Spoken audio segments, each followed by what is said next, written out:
Ladies and gentlemen, welcome back to Between the Sharks.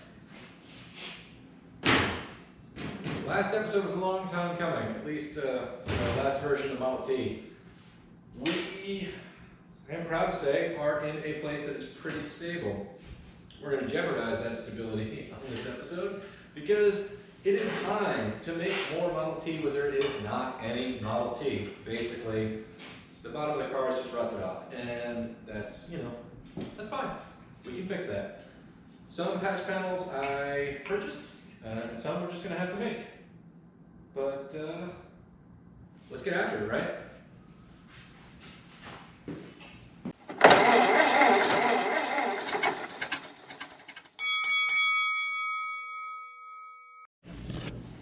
All right, gang, here's what we've got. Front patches are tacked in. I've got these running board sill plate. Well, that's not a running board.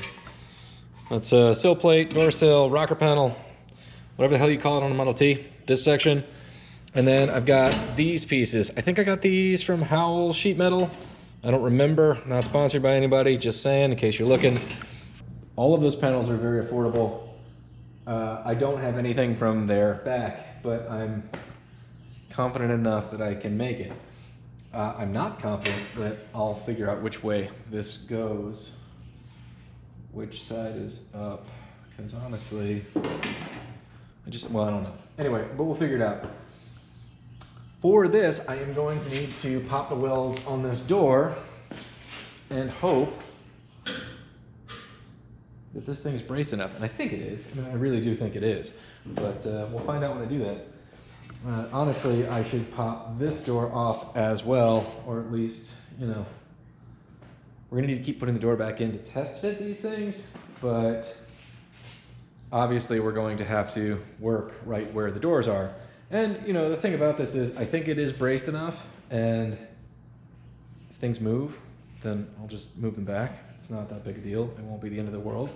But adding these panels in is going to create two things. A linear structure along the bottom that doesn't exist on the body panels, and B, more of a surface to mount to if we need to add to, where our sub rails mount, or when we get to it, more permanently sexying up these brackets so they don't look like Fido's rear end, it's more of a triage situation. We're just trying to get her back to life, and then we'll nurse her back to health. So let's get after it. Moment of truth.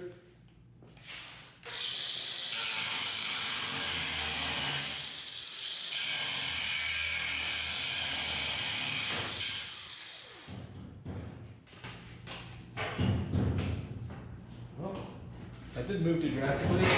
That's obviously not holding anything anymore. And that's our entire table shaking. And this thing is not attached to the table, that's just sheer weight pushing back. So, it's not bad.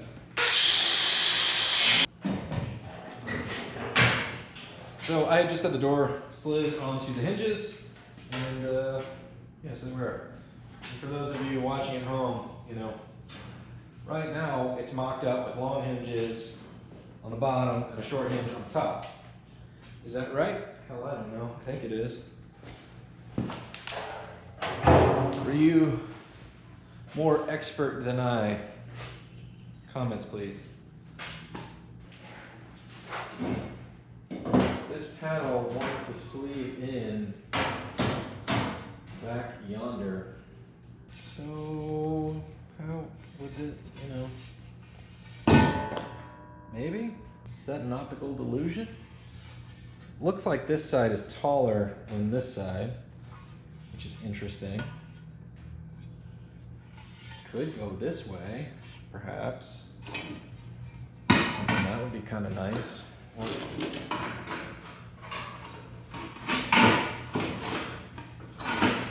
that make any sense? It doesn't really, no. What about this one more different? What is this line? Why is it there?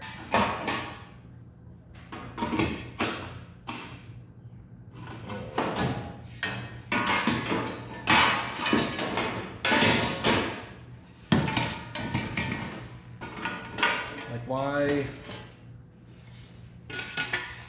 that makes sense to me, except for this part, which I have a hammer that can solve that problem, but I'd rather kind of know. But that feels mo better. Because honestly, this doesn't do me any good. That just catches a lot of water. So I'm gonna think and see if I can convince myself out of doing it this way. I'm gonna put the, yeah, that's what I'm thinking. Be back, 2 seconds. So after a serious scientific exploration and some in-depth personal reflection, I've decided that this is indeed the top. And I'm willing to bet that that makes this the this side, and this in here the other side, scientifically speaking. I think the first thing I'm going to do is just wang on it until that's more of a 90-degree angle, more similar to all of the other patch panels that we're going to be matching up with, because really that's the, you know, calculus tells us is what I'm getting at there. So this is where you put this in your big metal brake, or, you know, a huge vise. You grab your planishing hammer. No, we don't have any of that stuff here. It's fine. We're gonna use a nice hard corner. Could be a wooden corner like our little table over there.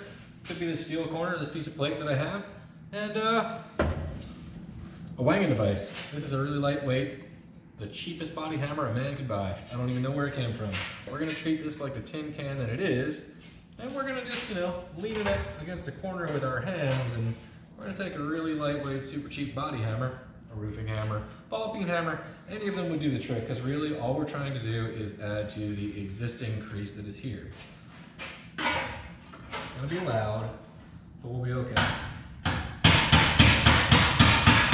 All right, so not too much work for our Persuadifier 3000 to just go ahead and bend that closer to a 90-degree. I'm doing that not only because the other patch panels that I've already showed 282 times have that flatter bottom section, but if I walk over, spoiler alert, we're gonna run some fenders on this thing. I know, it's just unheard of in this day and age. We're not gonna channel it, and we're gonna run fenders, and it's still gonna be a hot rod.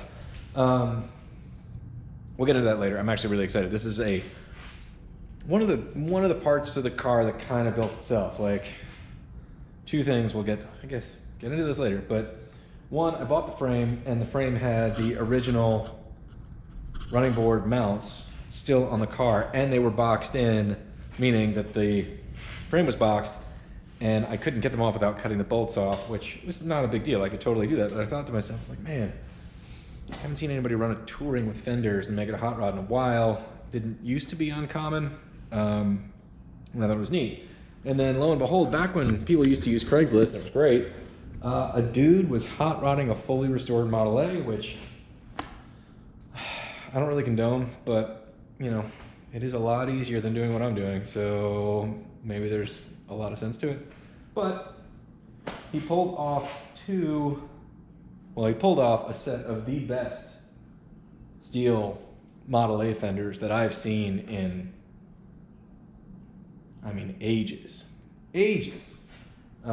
Killer steel fenders.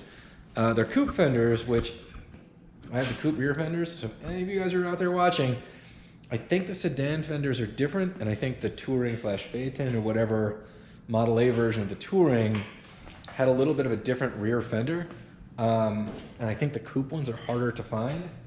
I think I'm gonna have to do some modifications on this stuff, so I'm willing to horse trade and even trade down or whatever if the sedan ones are a better fit and they're cheaper and somebody can get the coupe ones they need for, you know, for the coupe. But anyway, that's besides the point. What I was getting at, what I came over here for, was to show you that not only is the frame darn near flat, but also the running board is pretty darn flat, which means, you know, if we step back and look at this, we want our metal on the bottom of this car to basically be on that line, just barely you know, in line with our sub rail. So when we bolt our sub rail down, we don't pooch all the metal, but like, you know, that's it, straight line on the bottom, because that straight line is going to sit on that straight line.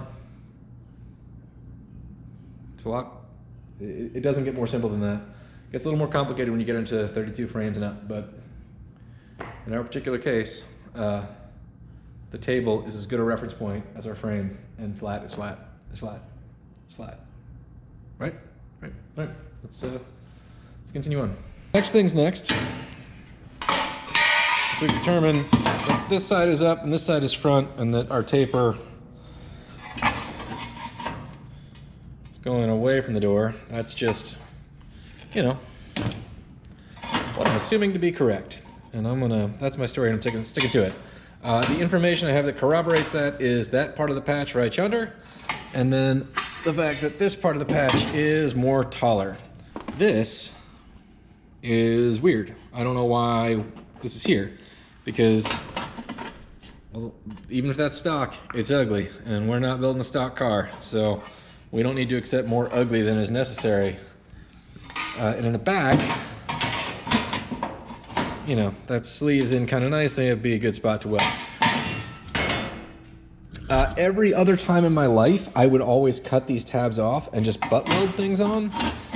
In this particular case, because I have so little reference, because so much of the bottom of the car is indeed rotten, I'm kind of leaving them in place because I can shoot a sheet metal screw through here to hold it together while I weld, and the sheet metal screws allow me to put everything in without tacking it and just double check, because, I mean, not only is this the worst body I've ever had that's like tweaked, but like there's literally the least of it left all the way across the bottom.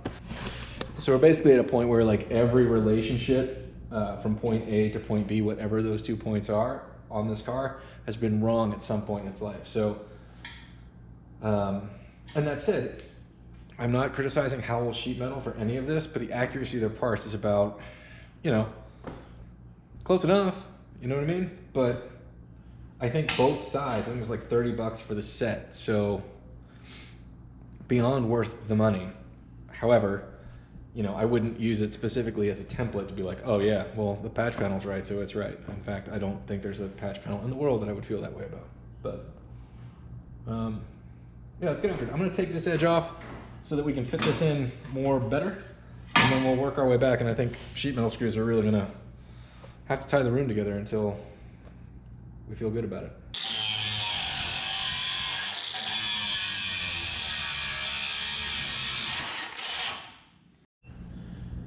All right, I just got this thing mashed in here. Obviously, this panel needs to move backwards, which means this door's got to come out too.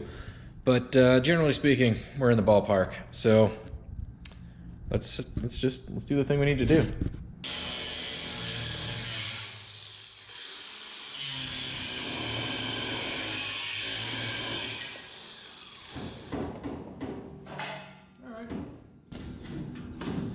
I won't say that didn't move, but I don't feel okay about that. I don't feel okay about that. I feel okay about that. Nope.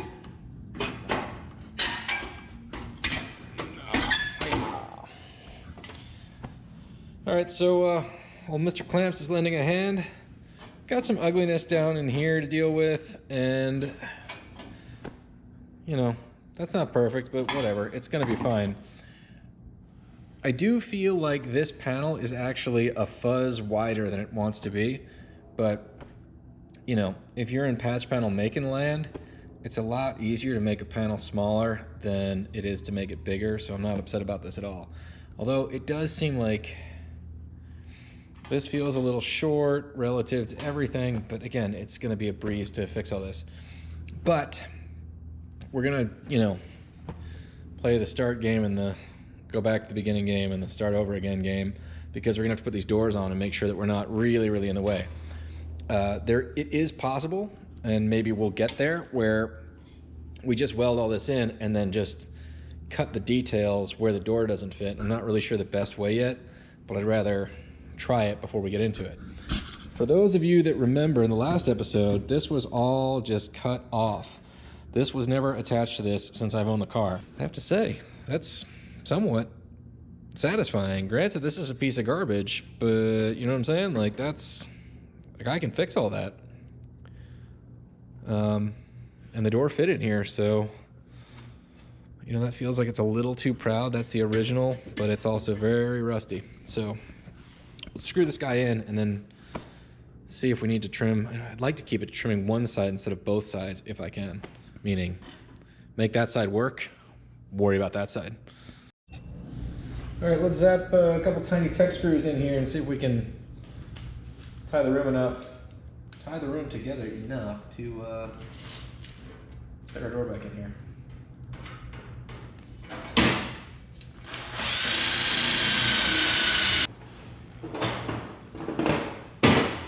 Gee whiz, baby vice grip. Let's try to center that, you know.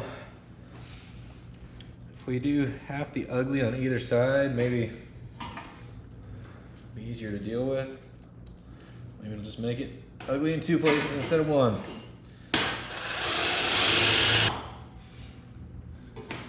Ugly divided by 2. I guess I should try to line this up pretty much where I think I want it. Because if it works, I'm gonna plug it in.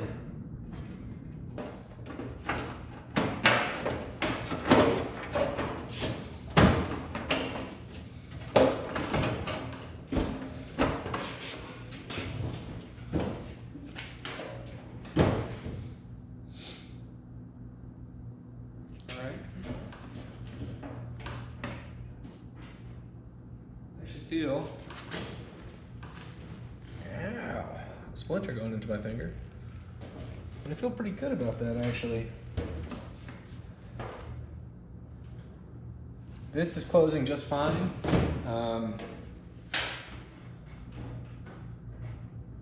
This is sort of an adjustment issue. We're not hitting anything yet. You mash it in there.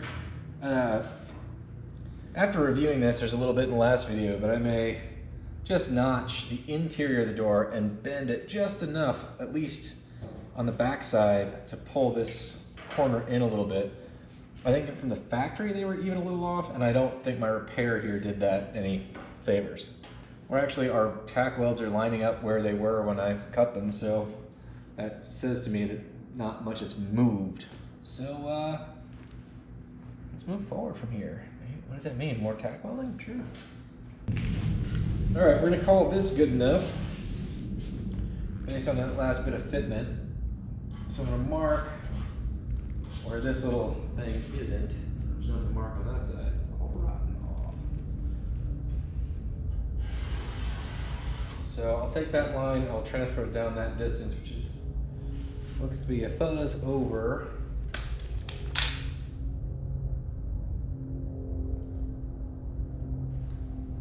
This looks to be a fuzz over 3/8, but we'll measure it and transfer our line.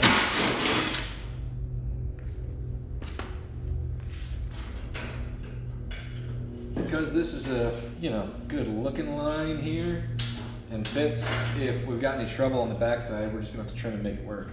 But, you know, we got cutty magoos and weldy things, so that's all within, you know, standard operating procedure around here.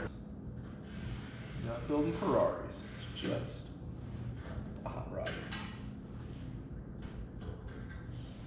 All right.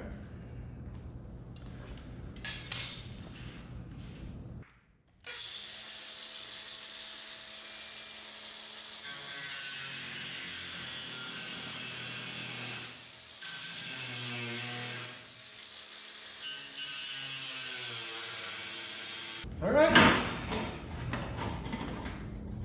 Looks like a thing. I might just believe that's Model T.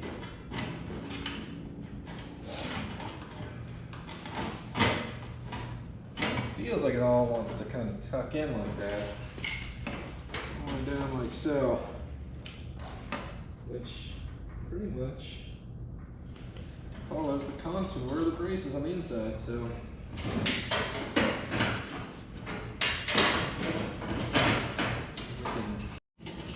Alright dudes, so I had this kind of mocked up, but one thing I noticed was this ridge on this patch panel was causing the same weirdness back here as we had on the front. So I cut that edge off of this one because I think that will look better and smoother. I'm gonna do the same thing here.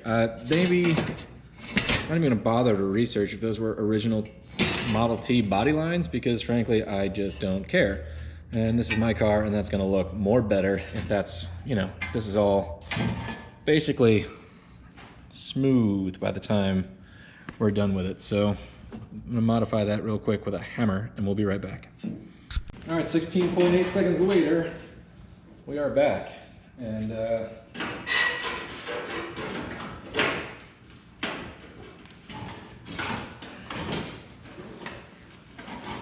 we're not gonna fuss with this all day. We're gonna do our best to get these things tacked in.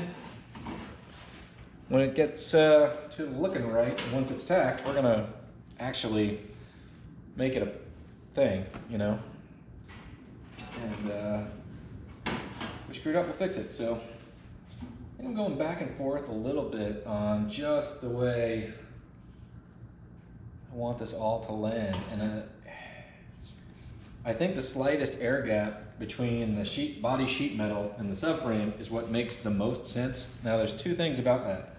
I can't remember if there was a welting under there. I don't think there is, but I can always put a webbing or a welting under the subframe to reduce body squeak, allow a little flex, and kind of make this clear. But what I don't want to do is get this hanging down enough that once I place the body on, bolt the subframe down, that I pooch this to where this gets compacted, right? Because this is welded to the subframe. And if this is against our real frame and I bolt the subframe down, it's gonna pooch the sheet metal some way or another, and that's gonna stink. So, you know, a little bit of a gap on the bottom is not gonna be as big of a problem as, you know, getting this whole thing jacked up. Basically, I'm just trying to use my eyeballs the best I can to match this line and split any differences in the way that's gonna look best from a distance. You guys ever find that the cleaner the shop is, the harder it is to find anything? I was looking all over for this quick grip and I checked the last 10 places I'd used it before checking the place where it would go if it was put away. We're at our eyeballing phase. I think that we're just gonna have to accept certain amounts of imperfection for right now, meaning these panels have the tiniest bit of a crown. These panels do not. And generally speaking, I think it's gonna be a-okay.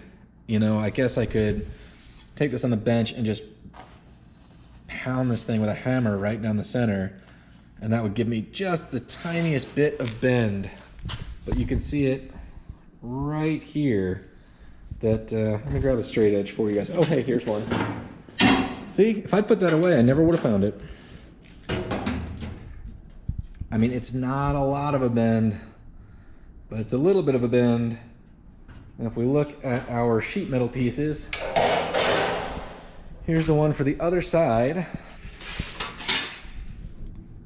Dead flat. Dang it. Now that I notice that, I feel like I gotta do something about it because there's gonna be no fixing that after the fact. Strangest thing, dudes. This is the one I just pulled off. Whoa. Take a look at this. You see that? Or maybe if I rock it here? What I'm saying is, this one actually has almost the exact right amount of crown. I didn't modify anything. This one, dead flat. Like, I don't know if I accidentally bent this one magically perfectly because I'm some kind of wizard by doing something I didn't mean to do, or if they actually came just a little different. We're gonna run this one as is. We're gonna address this problem as needed. There's a couple ways to do this. Just bend it over your knee just a little bit. This is gonna keep you from bending it too much. It may keep you from bending it at all. Or, you know, you can snip this. and put a dolly under there and hammer right onto your dolly in a straight line, and that will stretch the center metal, which will make, you know, a bit of a curve. I'm saying that out loud in case I completely forget to do this before I weld it in to the other side, because that's a different project for not right now. All right, we got the welder humming in the background, so as soon as we get this the way we want it, then we'll tack it in. Now, I ended up going and cutting the little flange off because it was keeping this from lining up in any kind of decent way. So that's what we're gonna go with.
I'm doing this with just a MIG welder. The way that I do it is I pull the trigger, let it go, pull the trigger, let it go, and it sort of makes this pseudo stack of dimes thing. I'm not acting like I'm the world's best welder. I wanted to do it with a MIG because that's what most people have at home, and it can be done indeed.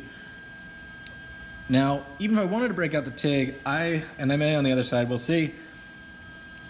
This is disconcerting. This white business and the little specks floating up in the air, I have only seen that when I am welding galvanized metal, which I try to not do, but the artifacts of the zinc coating are all over this. So I am thinking that these patch panels actually have a light coating of zinc on them instead of being fully galvanized, because that's a lot of it. And so all that really means is I am going to hit those with a grinding wheel, sand wheel, flat disc, whatever, next time on the other side before I stick them in. So word to the wise, I think, like I said, I think it's Howells sheet metal. It's no criticism of their product. In fact, it probably keeps it from rusting in my garage and on the shelf. I just didn't realize it, and maybe they told me and I didn't know. But I would say, before you start welding, you're gonna wanna sand that layer of schmutz off, because A, it's no good to breathe, and B, it makes for less awesome welds, but they're all gonna be fine. So I'm gonna finish this up and I'll see you guys in a few minutes when it's like more doneer. All right, so we're coming along here for sure. A bit more to grind down, but whatever. This is actually turning out pretty nice. Like, basically well within my standards, and I think that for a car like this, a little bit of filler is gonna have to go on to sort of make it all come together, but I see no problem with that so long as it's a really thin coat and it's done correctly, which I think we can do. Because I'm sort of set up over here, I think I'm gonna continue on, sort of make this a thing in here, make this a thing in here, and maybe we'll kind of finish this.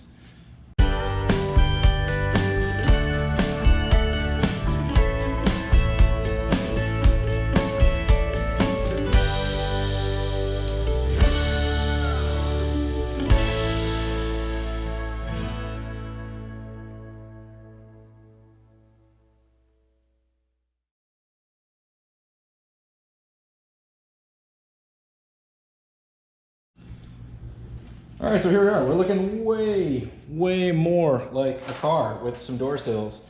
This is underneath the car door, so this is as far as I feel like I need to take it. Doing it all with a MIG welder, cutting stuff out of this dirty old steel. I will say, I bought this for the garage build. It was like 60 bucks. Northern Tool, I guess. And it's way better and way easier than like cutting the patch panels out of a grinder, which I did for the last forever million years. And tin snips, I have these, but they bend the steel a lot. So this is actually making life a lot better. I will say that buy these in bulk because it's very easy to go through them. They make your welds look way better. And yeah, once they're wore out, you keep trying to use them, they basically turn into shrinking discs by like heating the metal a ton.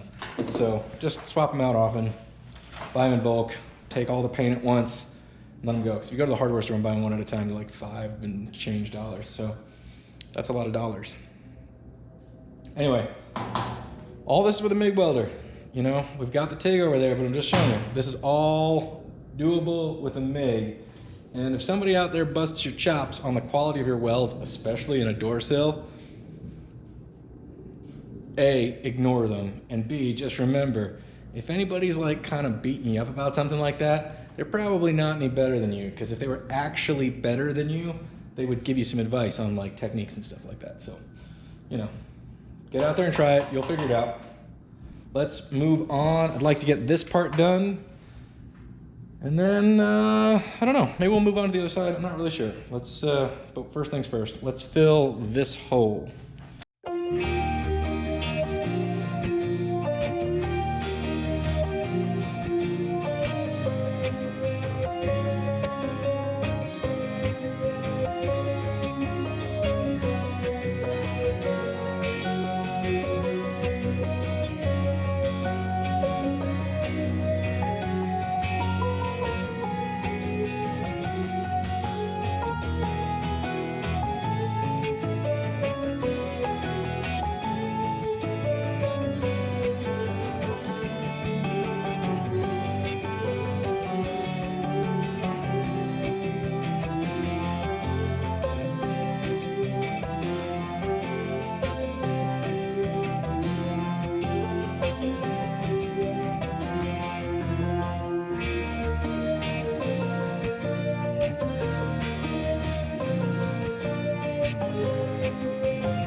All right, so we have a little bit of an issue in that this is in the wrong place. This is nice and happy where it's supposed to be. So again, this is a decision we made. Rather than trying to modify both sides to fit, we shoved all the bad news to one side and we're gonna deal with it that way. What I mean by the bad news is simply that if you carry this line down, any old straight edge will do. This is probably the worst choice, but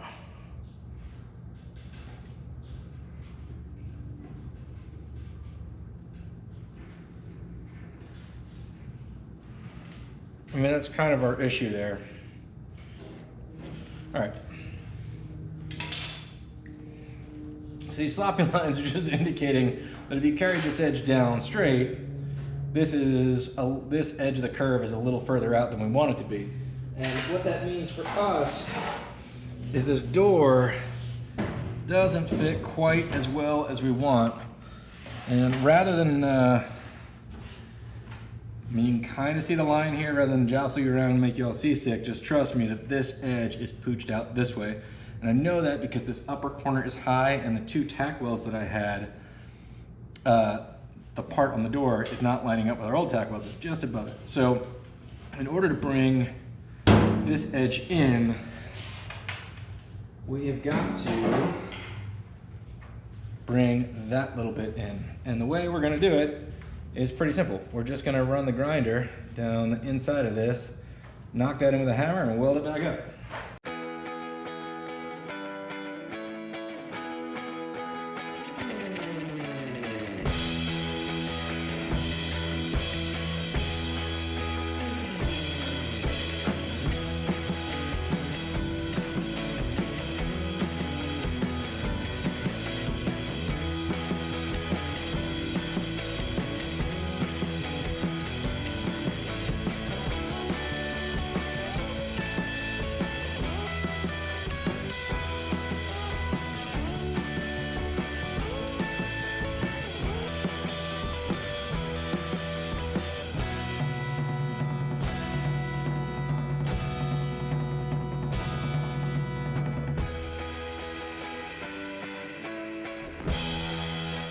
That's gonna about do it for today. We got these 3 patches in, got this section just kind of more bettered. Yeah, it looks like progress. The body is now, again, there's no doors in it, but it's not moving. This is structural.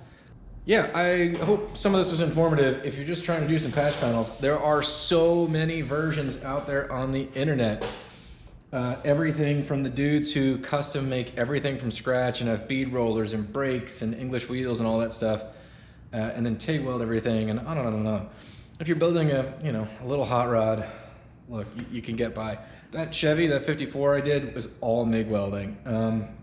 This is nothing against TIG. Like, I bought a TIG, I have a TIG because I wanted to learn, and I really enjoy it. It's actually, I like it better than MIG welding, if I'm being honest. The MIG has wonderful, wonderful abilities, especially for tacking things in, even if I'm gonna take it later. So I'm not hating on the TIG welder, but there's a huge, huge difference in acquired skill set, investment in equipment, and versatility. You know, if I'm being honest with you, not realizing that these had some kind of zinc galvanized coating, I would have fouled the tungsten so many times doing that. When I hit the really rusty stuff back here, TIG's not gonna deal with that. It's gonna pop and you're gonna be starting by grinding your tungsten all over again. So I'm not trying to talk over anybody's head. I just, I'm saying get out there and do it. I don't want to talk bad about those metal shaping and fabrication shows because those guys are really good at what they do, but it's that's like the newest trend in hot rod stuff, is like this metal finish and machine turning and holes punched and tapered and all this other razzmatazz. And I'm not saying you got to do it one way or another, but hot rods back in the day, as Iron Trap would say, they weren't put together like that. They were much more rudimentary. And I kind of find your happy medium. Find what makes you happy, And I'm gonna leave it at that. Find what makes you happy. Find the finish that works for you, and don't ever forget that you should always be more proud of a piece of trash that you made than like the fanciest piece of whatever that you bought. So what I'm saying is just do the best work you can and try to get better along the way. That's what this is kind of all about. It's the fun of doing it for yourself and sort of improving. I'm rusty on a lot of this stuff. Rusty. But I'm getting better already, and it's fun to be back doing it. It's been a while. So this has been Between the Sharks. Thanks for watching. As always, consider subscribing if you haven't yet. And good luck on your projects out there. We will see you on the next one where we tackle the other side.